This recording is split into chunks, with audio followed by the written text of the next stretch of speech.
shtëpinë tonë atje. Përshëndetje Donika, tashmë është bërë ditur se mbrojtja ka kërkuar lirimin dhe shpalljen e pafajshme të krerëve të UÇK-s. Nesër pritet që zyra e prokurorit të specializuar të përgjigjet në pyetje të trupit gjykues. Cilat janë të reja të fundit? Po, pra gëzim, si që përmendet edhe jo, tani me gjykimin ndaj 4 së UÇK-s, Hashim Thaçi, Kadri Veselja, Ku Krasniqi dhe Recep Selimi, kanë mbetur vetëm edhe 2 seancat e fundit para se trupi gjykues të marrë vendimin e shkallës së parë. 5 seanca ishin javën e kaluar, ndërkohë që të hënën dhe të mërkurën pritet që të jenë 2 seancat e fundit. Nesër është paraparë që në seancën e paraditës të vazhdoj fjalën e saj përfundimtare mbrojtja e Krasniqit, ndërkohë që pas tij është radha e trupit gjykues, e prokurorisë si dhe mbrojtësit të viktimave që të thonë komentet e tyre. Pas kësaj, parashihet sipas kalendarit të gjykatës speciale, të mërkurën do thotë se seancën e fundit që 4 të akuzuarit të thonë nga 20 minuta fjalën dhe qëndrimet e tyre lidhur me akt akuzën dhe luftën.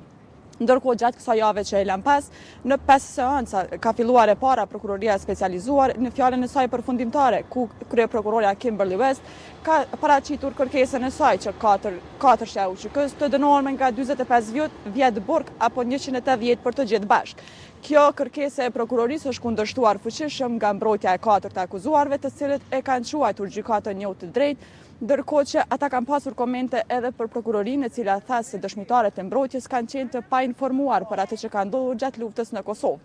Sipas mbrojtjes së 4 të akuzuarve, të thuhet një gjë e tillë është shumë tendencioze dhe nuk është një qëndrim i saktë. Po ashtu ndaj kësaj ka reaguar edhe Duncan, i cili ka kërkuar nga prokuroria specializuar që t'i vërtetoj atij se si ai ka mundur të quhet si një dëshmitar i painformuar për atë që ka ndodhur. Ndërkohë mbrojtja, sikurse e Thaçi dhe të tjerëve, do të thotë Prosper, Misetić, Sheremeti, Dixon, Roberts e të tjerë, në fjalët e tyre që të gjithë kanë kërkuar që 4 klientët të lirohen nga paraburgimi, pasi sipas tyre asnjëra nga pikat e cekura në akt akuzën e ngritur nga prokuroria speciale e dhomave të specializuara nuk shndron, dhe se ato që cekën në akt akuzë janë prova të fabrikuara nga Serbia, e cila sipas tyre gjithmonë duke u bazuar në fjalët e mbrojtjes është duke bërë akrobaci vetëm me qëllimin që të njollosë luftën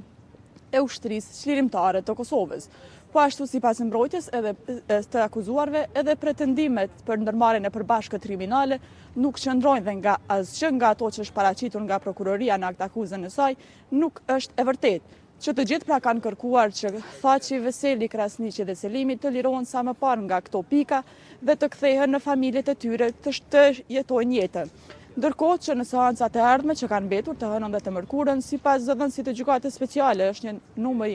i madh i mediave, i familjarëve dhe bashkëqytetarëve që kanë kërkuar leje që të jenë në pjesën do thotë të galerisë, aty ku mund të shihet nga afër dhe drejt për drejt seanca gjyqësore, e cila tek ju vjen me 45 minuta vonesë.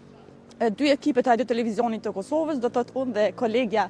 Elmin Osmani me 2 kamermanët Besnik Asolli dhe Bedrimea, po qëndrojmë këtu nga dita e parë e fjalimeve dhe po ju njoftojmë në kohë reale për atë se çka po thuhet. Po ashtu sonte veç se kanë filluar të vinë themi të parët për këto seanca, pak më parë ka arritur kreu OVL-s, pritet edhe të vinë edhe diplomatë dhe politikanë nga vendi, po ashtu edhe bashkëpartiak dhe bashkëluftëtar të krerëve të UÇK-s, që do të ndjekin këtë seancë dhe do të qëllojnë këtu edhe më 17 shkurt, që tani më ka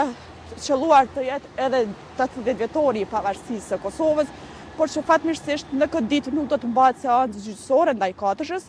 për dallim nga 28 nëntori kur të akuzuarit ishin detyruar të dalin para trupit gjykues në një seancë të caktuar kohë më parë. Nëse s'keni pyetje tjera, ne do të informojmë në edicionet e radhës.